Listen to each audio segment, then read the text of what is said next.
Good afternoon everyone, and welcome back for another video. Now today I brought you out to the woodland. It's early spring. As you can see, things are starting to pop up around me, and we have a lot of wild garlic in this woodland. So what I thought I'd do is bring you out, and we're going to make a little treat using the wild garlic. So stay tuned guys, and I'll bring you back in a second. So guys, we've got a nice patch of wild garlic here, and what we're going to be doing is collecting some for our little treat that we're going to make. Now my personal preference on wild garlic is it is very strong, and the bigger leaves like these don't really appeal to my palate as such. So the ones I'm going to be going for are the younger, smaller leaves that are a bit further down within the plant, like this one here, and they are a lot less strong, and they just agree with my palate more. But obviously that's a personal preference and completely up to you as to whether you wanted to go for the bigger ones or the younger ones as such. So we're just going to collect a small handful. That's all we should need. As I say, they can be quite strong anyway, and we're only hoping to give it a little bit of a garlic flavour, not too overpowering. So that should do us there, just a small handful. So everyone, for today we need a small fire, and all I've done is my usual setup, which you can see on many of my videos, and I've actually done a fire lighting video explaining this method behind it.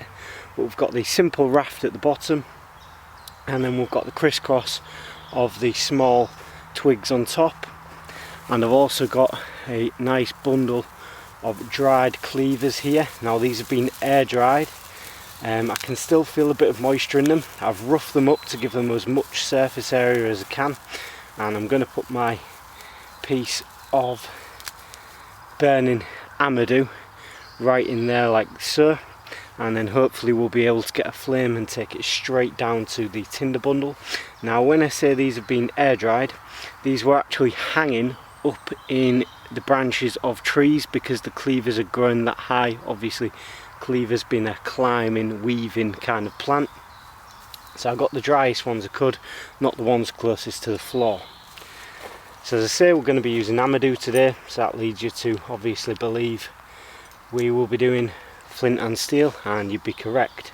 Now I've got a bit of charred amadou here, but because the tinder bundle is quite damp as it is, I'm going to put an extra piece of amadou within it, a bit bigger one than that hopefully, just to hopefully give us that extra little boost should we need it, because we're going to have to dry it out before it will take. So right, sorted. So as you can see, that's going to go in there like so to help us, and we're going to crush that round there and hopefully be able to get it into flame. So you've seen this all before guys, but I'm going to bring you closer so you can see the action properly. A little bit of flint here, nice sharp bit of flint is what you want, and our charred end of amadou like so. Just going to try and drop some sparks in, and as you can see, one has caught already.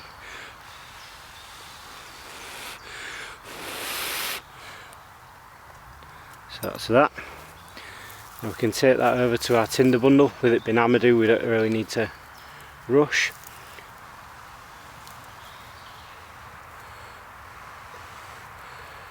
Just let that start to ignite.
can see, get that in there like so.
So guys, for this we're going to need some kind of brush. It will make it a lot easier if we could have like a basting brush almost.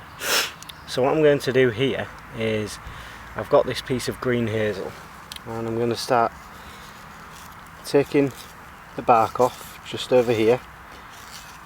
That doesn't need to be done on the full length of the stick, just preferably on the bit where we're going to be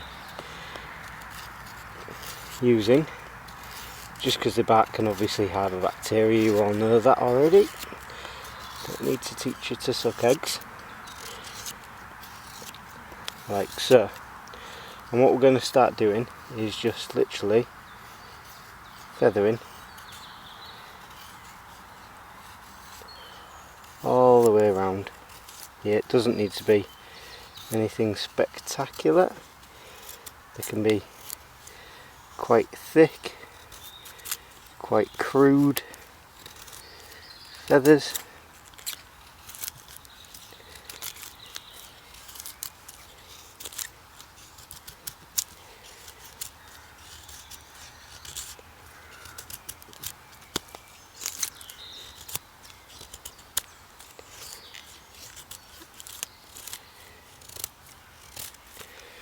And what I should be able to do is just snap that off like so.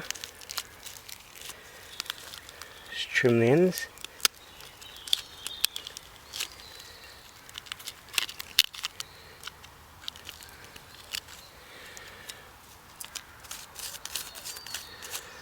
Nice little brush there guys. That will do fine for what we need it for later.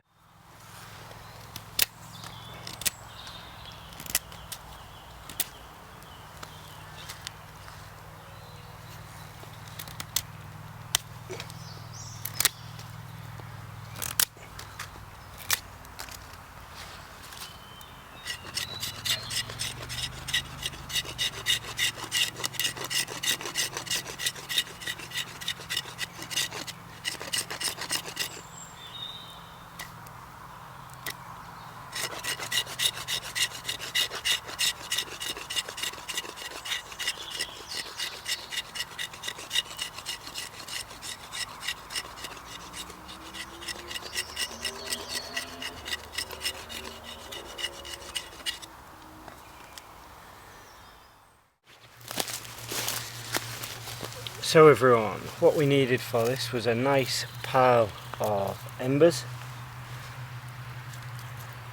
so it's not going to burn our food that we are cooking. And as you've seen previously, I've cut some hazel like so, and we're going to use these for cooking on. They can actually go quite low now as we've let the fire die down.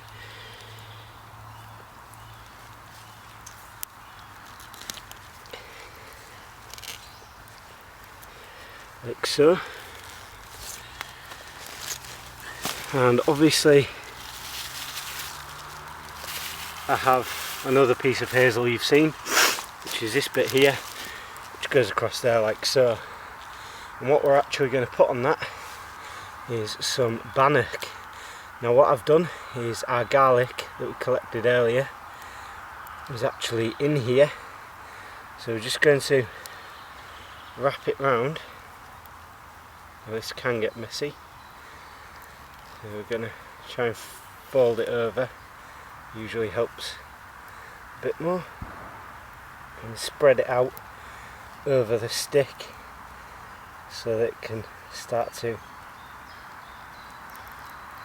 cook nice for us. And then we're just going to pop that there and let that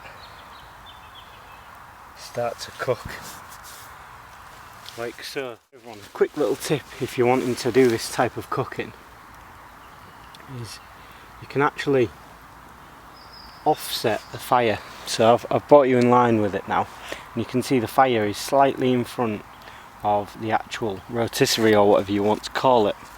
Now that just means that the flames aren't always licking up to the level of your food, but you're still getting a lot of heat there. There is a good amount of heat there. I couldn't keep my hand there for very long. So everyone, this is what I needed the little basting brush for. I've got some butter here, and I'm just going to start popping it on the outside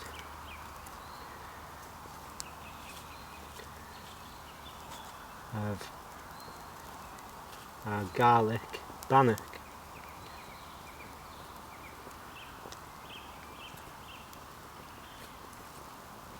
Give it a nice coat in here. This brush is actually working really well. It's only like a basting brush, you just want it to cover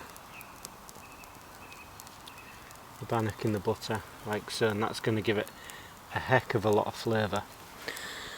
Now what we'll do is we'll leave that for a couple more minutes, and then I'll bring you back for the tasting session. So guys, it's been on here for another 5 minutes or so, and it's a nice golden brown colour. So we're going to pull that off. It's nicely cooked. It has been on here for a long time. I'm going to try it.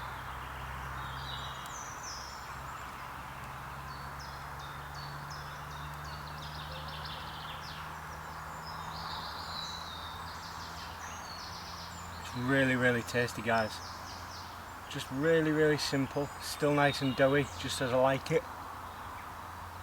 Not too tough.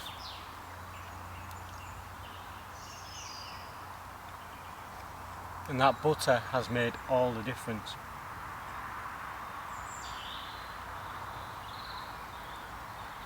Some really nice garlic bannock there, guys. So I hope you've enjoyed this video.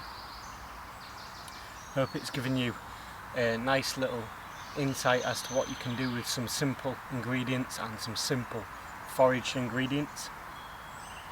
I'm going to sit here and enjoy my bannock. So, thanks for watching. Please remember to comment, like and subscribe, and I'll see you on the next video. Take care, guys.